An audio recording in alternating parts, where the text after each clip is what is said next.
This is part 2 of the broken glass wall quilt, and I'm going to actually stitch this today instead of letting it hang around for a while. And you can see it's a little bit messier. What I've done, these are a set of 60 Yarka pastels, and I've gone over the lines with Yarka pastels. And the lines are messier because the fabric wasn't taped down or anything. But I know from my experiment with the pear on this fabric that the yarkas won't come off until I wash them off. So this is, for me, the next step. If I had used yarkas to begin with, I wouldn't be doing this. And I've changed my mind about how I'm going to do this quilt. I don't feel like buying thread. I have so much thread, and it's just, I don't feel like making this that kind of a project where I go buy the thread specifically for it. What I'm going to do, I have some threads to use up that are, there's only about 175 yards on each spool. And so I'm going to use them up in the colors that you see, green, yellow, blue, and pink, but they will end up being different colors. In other words, I'll use up one spool of thread, and if I run out of pink, I'll grab another pink. It'll give really more of a broken glass effect to it anyway, because there are so many colors reflected off of glass. But the other thing I've changed, instead of layering it and zigzagging through all the layers, what I'm going to do is just stitch the quilt, the quilt top in zigzag stitch. And then once I get the design done in zigzag, I will, I'm not going to add the letters at the bottom or the title like that right now, because I can add that later. I'm going to zigzag the top. That will give me a piece of black fabric with colored zigzag stitching. I am then going to layer it and hand quilt in black so that it's, what I might even do is put a black line next to each colored line. I'm going to hand quilt it in black instead of machine quilting it. So this is really creating your art with zigzag stitch that can then either be held as a piece of art that you hang up. I was thinking I could make this into a flag, a yard flag. There's so many things you can do with a yard of fabric. But this one is going to be a quilt, but when I quilt it, I'm going to hand quilt it in black thread around the design. It's just easier for me to do it that way instead of shifting 3 layers to avoid the art design. I like hand quilting anyway. So when I do that, I'll start in the center and work out. And this will just be a fabric top. So you probably won't see the finished quilt in these 2 videos, but you will see how I'm using one of the machines to zigzag the top in color. Okay, so the first thing I have to do is get the stitch set correct for the fabric. So this is the model 237. This one is from Vermont, and I have chosen the zigzag stitch here, and on the machine I've got it center needle position, widest zigzag, and the stitch length lever. The bottom of the lever metal part is just above the line for 20. Not quite in the fine area where it would be doing a real satin stitch, but very close. And I've made sure at the beginning my tension was a little loose. I've got my tension set now, and this is yellow thread on the black fabric. These are my scrap pieces that I have to edge anyway, so I can test the threads on these and make sure that each thread is making a similar stitch before I do the color on the big piece. So the first one I'm going to do is the yellow. Now this, I don't have a ruler right here. I'm going to say the stitch is almost 1/4 of an inch wide on the widest. And this is not the widest zigzag that could be made on a machine. Just under 1/4 of an inch. So 2 lines of this would be enough to give me the width I want on the bigger piece. So this is the first step, is setting up your machine to be making the stitches correctly that you want to make.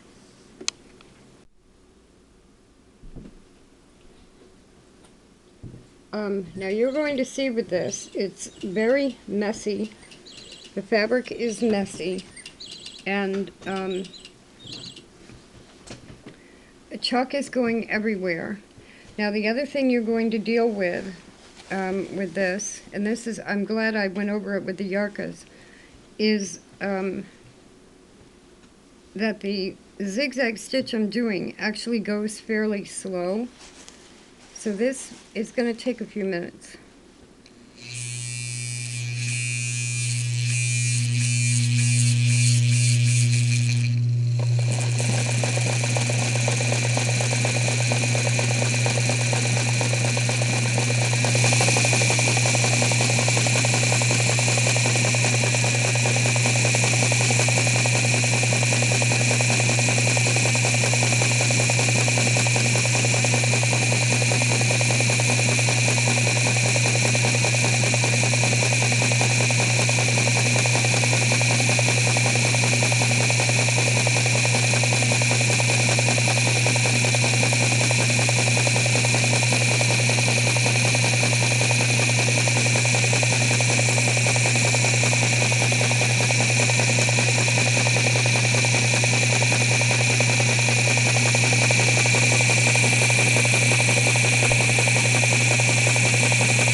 Now, I've got a lot of dust build up on the needle already.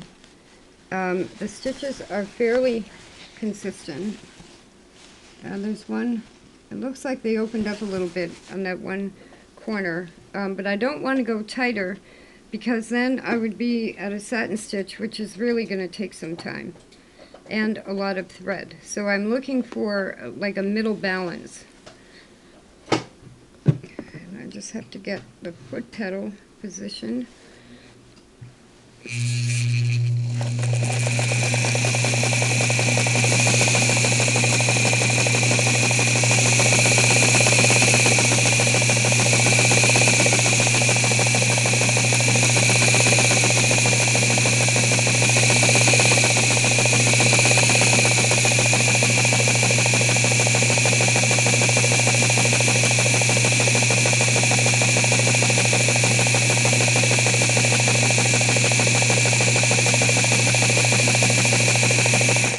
Now, depending how bright this thread actually would look after it's washed, I may not actually need to do 2 lines.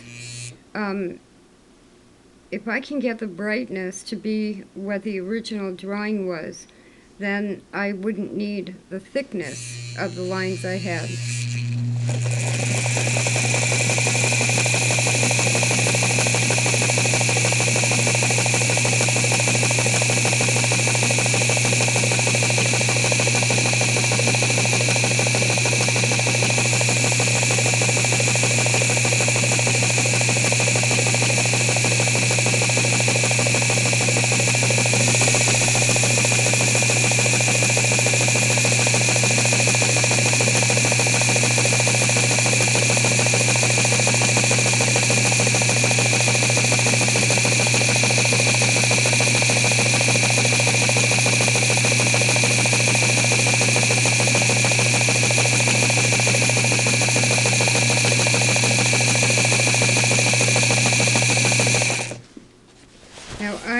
remember the order of colors that I used. But even if you don't remember that, when you're doing the colors, you want to decide which is going to go over the top. So the yellow actually has pink at one corner. I'm going to do it yellow with pink along the side of it to get the pink in there instead of switching colors.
Now I could be hand cranking this too with this machine or using it in a treadle. I have a feeling that one line is going to be wide enough. One line of zigzag is going to be wide enough on most of the lines. And I'm coming up to that area where I want to put pink. I did loosen the tension just slightly because I don't want any puckering. And this is a wool fabric, and I'm using a polyester thread. I'd probably, maybe if I'd used cotton thread, I wouldn't see that, but I don't want any puckering. My boot keeps getting caught on the chair, so.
Here's where that pink is, and I'm actually going to have it go around the yellow a bit.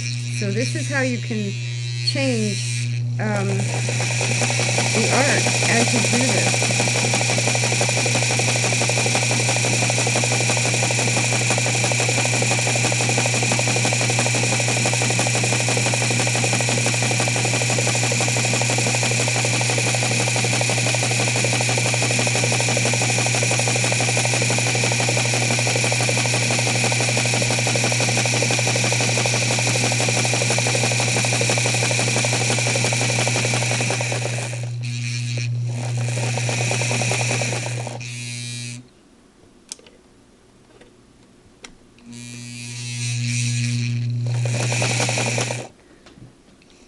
Okay, so the yellow is done, and what I'm going to do is take it out of there, change the thread, use a lint brush to clean as much chalk as possible off of the presser foot, and when I do that, I'm going to keep a cloth underneath the presser foot like that. I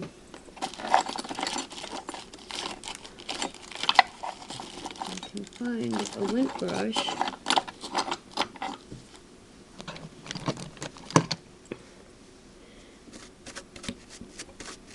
Because I don't want all of that dust to go down into the feed dogs. And I would do that in between each color when you're working with chalk. So I will go ahead and do the rest of the colors, and then I will show you what it looks like when I'm done with that. Now I'm back at the machine, about to start the green, but I want to first of all apologize. My hands were in that a lot, and that's actually what I want to talk about, because now this is a woven wool suiting fabric that has a warp and a weft, and when I just laid this out on the floor, where I was getting the puckering is basically on the stretchier side or direction of the grain, which I think is probably the weft. So cotton fabric obviously would act differently than this wool. So you want to, and that would be tension, and the reason my hands were in the picture is because this machine has an adjustment for the amount of pressure that the presser foot has on the fabric, which is an aid depending, like if I had layered this first and I was zigzagging through 3 quilt layers, I would probably have loosened the pressure on the presser foot. But because I'm doing 1 layer with no interfacing on the back of it, that is when it's going to be prone to have a little bit more puckering. And I did loosen the tension a little bit, but I don't want to loosen it too much because I don't want a sloppy stitch on the back either. So your hands come into play, and let's just start here. If I can get my...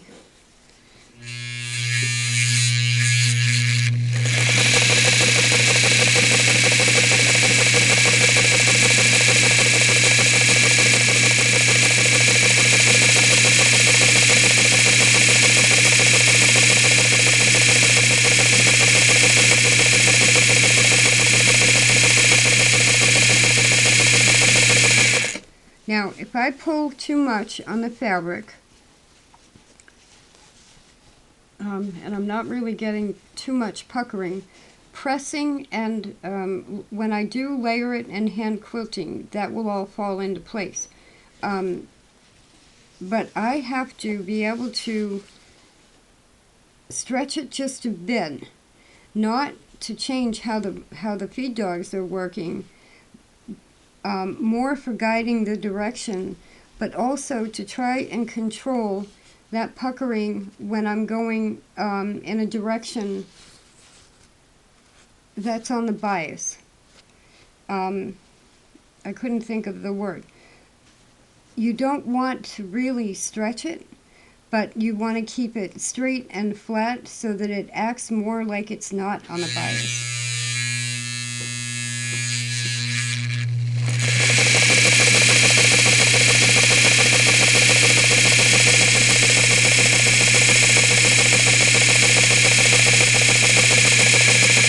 Now this is where I'm going over the yellow, and before I just move on to doing all the colors, I will just show you what it's going to be like to go over another row of stitching.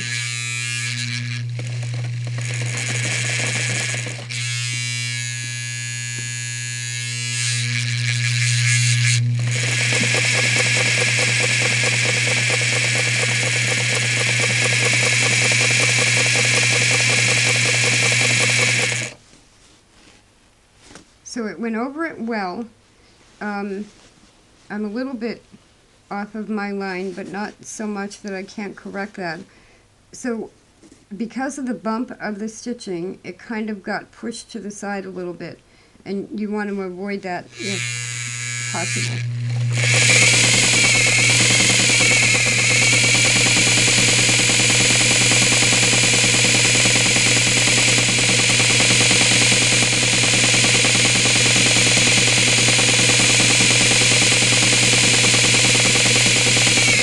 Now, one other really nice use for this is going to be, and I'm going to use it this way, but it's also a great idea for kids.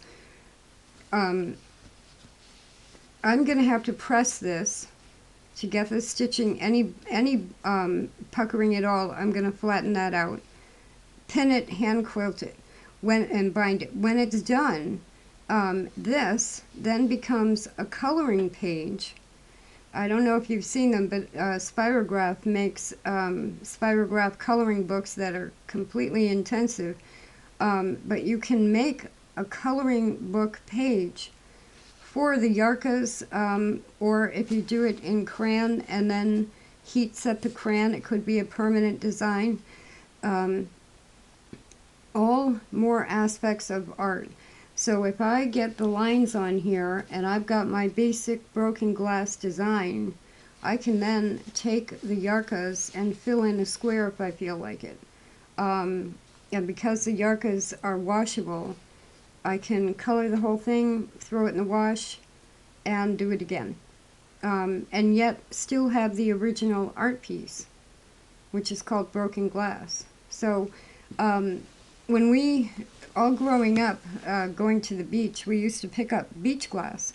And one of my bracelet designs is called beach glass, and that's always, it gets frosted and softened and everything. And this is more about broken glass, which is why the zigzag stitch is exactly correct for this, and not one of the pattern stitches, say on the 500A, because it's jagged. And so the whole piece is friction. And one of the reasons I might then use it as a coloring page is to soften all that friction. So you've got all these dynamics of continuing art that can go into one very simple wall quilt piece. So now when I get all the colors on there, I'll show you what it looks like. Now this is the back. And I used a white, primarily a white bobbin thread. That's the reverse of the image, and it's the back. And so you can see what the effect would be on clean black fabric without color. That's all white and black. But when I flip it over, I'm showing you this because this is how much chalk is left on it after doing all the stitching.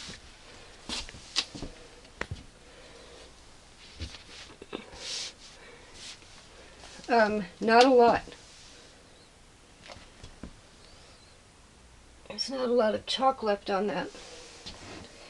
Now, so as an artist, the question is at this point, do the colors and the number of zigzag rows I have for each color equal what I wanted to say in the original chalk drawing? And in this case I can say yes. Does this still look like broken glass to me? Yes.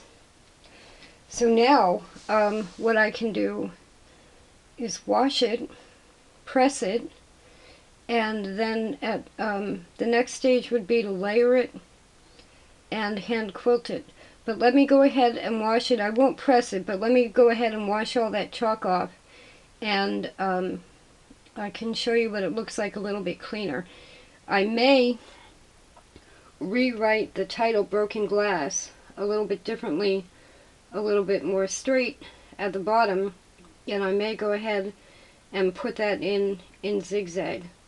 But before I do that, let me just go ahead and wash it, and you can see the effect that a quilt top like this will have. Here is the quilt, I was going to say quilt top, laid out on the floor. It's on top of the backing fabric and some green flannel.